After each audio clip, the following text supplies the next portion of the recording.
الحمد لله وكفى وسلام على عباده الذين اصطفى أما بعد اللهم ألهمني رشدي وأعذني من شر نفسي. ناظرین محترم، شعبان کا مہینہ چل رہا ہے. اللہ کے نبی صلی اللہ علیہ وسلم شعبان کی فضیلت ارشاد فرماتے ہیں. شب برات بھی اسی مہینے کی 15ویں رات کو کہا جاتا ہے، اور نبی اکرم صلی اللہ علیہ وسلم سے اس رات میں عبادت کرنا ثابت ہے. شریعت میں 15ویں شعبان کو عبادت کرنا منقول ہے، لیکن آپ علیہ الصلاۃ والسلام سے اس کا طریقہ ثابت نہیں ہے. آپ نے فضیلت تو ارشاد فرمائی ہے، فضیلت تو بیان کی ہے، لیکن اس کا طریقہ بیان نہیں کیا. یہی وجہ ہے کہ حدیث شریف میں آتا ہے کہ انسان کا ایک مسئلہ سیکھ لینا 100 رکعت نفل پڑھنے کے برابر ثواب رکھتا ہے، اور علم کا ایک باب پڑھ لینا، ایک چیپٹر پڑھ لینا 1000 نفل رکعت پڑھنے کے برابر اجر رکھتا ہے. تو آج انشاءاللہ العزیز ہم شعبان کی 15ویں رات میں کیا کرنا چاہیے اس کے متعلق سیکھیں گے اور جانیں گے کہ نبی اکرم صلی اللہ علیہ وسلم اس رات میں کس طرح سے عبادت کیا کرتے تھے. حضرت علی رضی اللہ تعالی عنہ سے روایت ہے کہ نبی اکرم صلی اللہ علیہ وسلم نے ارشاد فرمایا کہ جب 15ویں شعبان کی رات آئے تو اس رات میں تم عبادت کرو اور اس کے دن کا روزہ رکھو. یہ بات ہمارے لیے اصولی بات ہے کہ ہم رات میں عبادت کریں اور دن کو روزہ رکھیں. اور یہ روزہ رکھنا یہ سنت مؤکدہ نہیں ہے، یہ واجب بھی نہیں ہے، اور یہ فرض بھی نہیں ہے. یہ خالص مستحب روزہ ہے. اس کا مسجدوں میں اعلان یہ بالکل صحیح نہیں. اس کا باقاعدہ اجتماعیت کے ساتھ میں اس رات میں مسجدوں میں چراغاں کرنا، مسجدوں کو سجانا، قمقمے لگانا، اور باقاعدہ قبرستانوں میں اجتماعیت کے ساتھ میں اور ٹولیوں کے ساتھ میں جانا اور وہاں رات بھر قہقہے لگانا، چائے نوشی کرنا، یہ سب چیزیں مقصد کے خلاف ہیں. ہمیں یہ بات ذہن میں رہنی چاہیے کہ اگر آپ عبادت کرنا چاہتے ہیں تو آپ اپنے گھر پر رہتے ہوئے عبادت کیجئے. چونکہ گھر پر اگر آپ عبادت کریں گے تو آپ کے گھر پر جو لوگ پہلے سے موجود ہیں وہ بھی آپ کی عبادت کے ساتھ میں معاون ہو جائیں گے، اور وہ بھی آپ کے ساتھ نماز پڑھنے لگیں گے. آپ کے بچے ہیں، بڑے ہیں، آپ کے ساتھ کے وہ افراد ہیں جو آپ کی ہمیشہ صبح شام آپ کے ساتھ رہتے ہیں.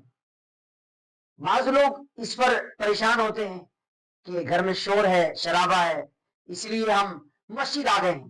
یاد رکھیے، جب آپ اللہ کا نام لیں گے تو ہر آدمی گھر پر رہتے ہوئے آپ کا احترام کرے گا.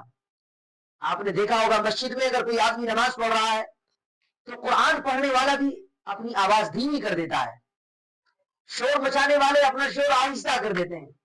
تو جب آپ گھر پر رہتے ہوئے نفل ادا کریں گے تو انشاءاللہ سب سے پہلا فائدہ تو یہ ہوگا کہ آپ کے گھر پر جو دوسرے لوگ ہیں وہ نماز پڑھنے کے لیے آمادہ ہو جائیں گے. دوسرا یہ فائدہ ہوگا کہ وہاں شور اور غل نہیں کیا جائے گا. تو کوشش کریں. صحابہ کرام کا معمول بھی یہ تھا کہ اکثر نوافل اور سنتیں اپنے گھروں پر پڑھا کرتے تھے. تو انشاءاللہ ہم بھی یہ کوشش کریں گے کہ اس رات دوسری راتوں کے مقابلے میں زیادہ عبادت کریں گے اور اطمینان کے ساتھ عبادت کریں گے. عبادت کی راتوں کا جو ذکر آیا ہے اس میں یہ رات بھی ہے.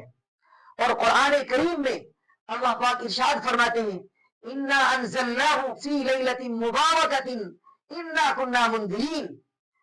یہ اسی رات سے متعلق ہے.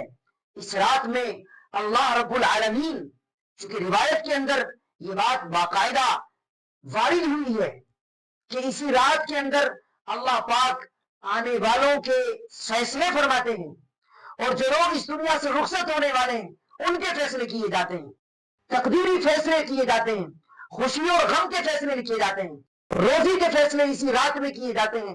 15ویں شعبان کی جو رات ہے جس کو شب برات کہا جاتا ہے، شب کے معنی رات کے آتے ہیں اور برات کے معنی چھٹکارا، یعنی ایسی رات جو گناہوں سے چھٹکارے کا سبب ہو جائے۔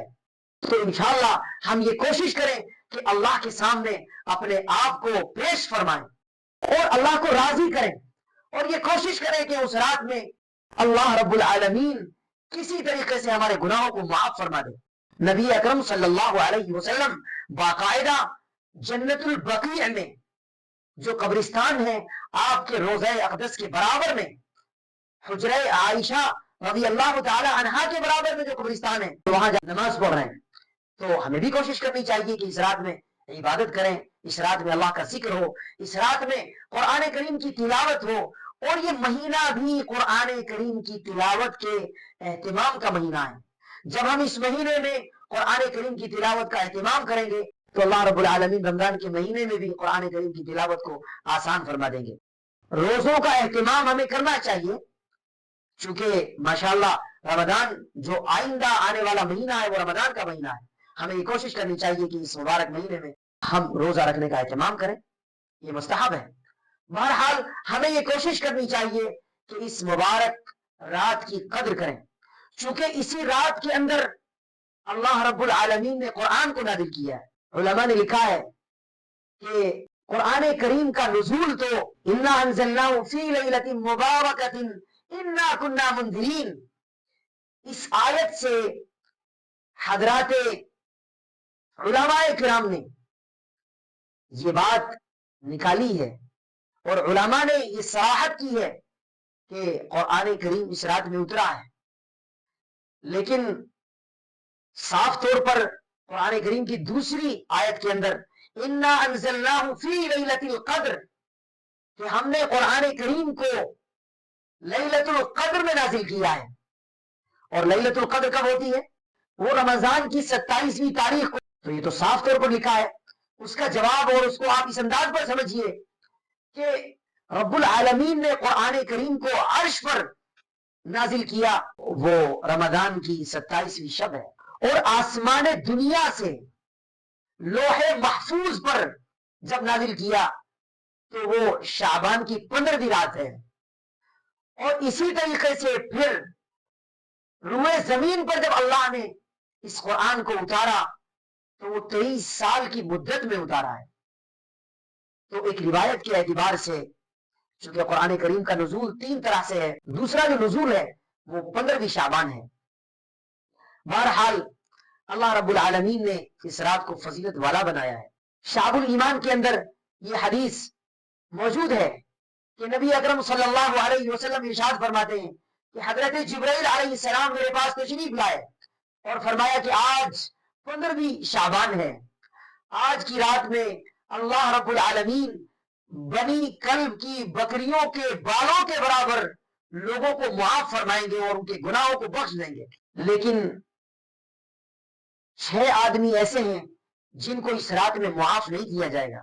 فرمایا کہ سب سے پہلا آدمی وہ ہے کہ جو اللہ کے ساتھ کسی کو شریک ٹھہرائے، دوسرا وہ انسان ہے کہ جو کینہ رکھے، اپنے دل کے اندر، اپنے سینے کے اندر لوگوں سے حسد کرتا ہو، تیسرا وہ آدمی ہے جس کو اس رات میں معاف نہیں کیا جائے گا کہ جو اپنے رشتہ داروں سے تعلقات کو ختم کر دے، اس کو آج کی رات معاف نہیں کیا جائے گا۔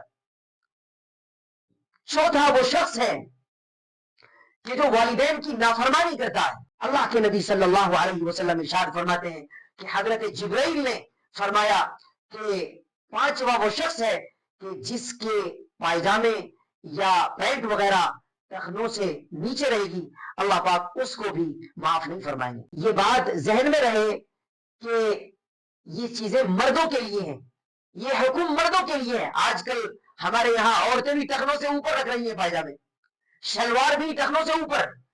حال یہ ہو گیا ہے کہ جو حکم مردوں کے لیے تھا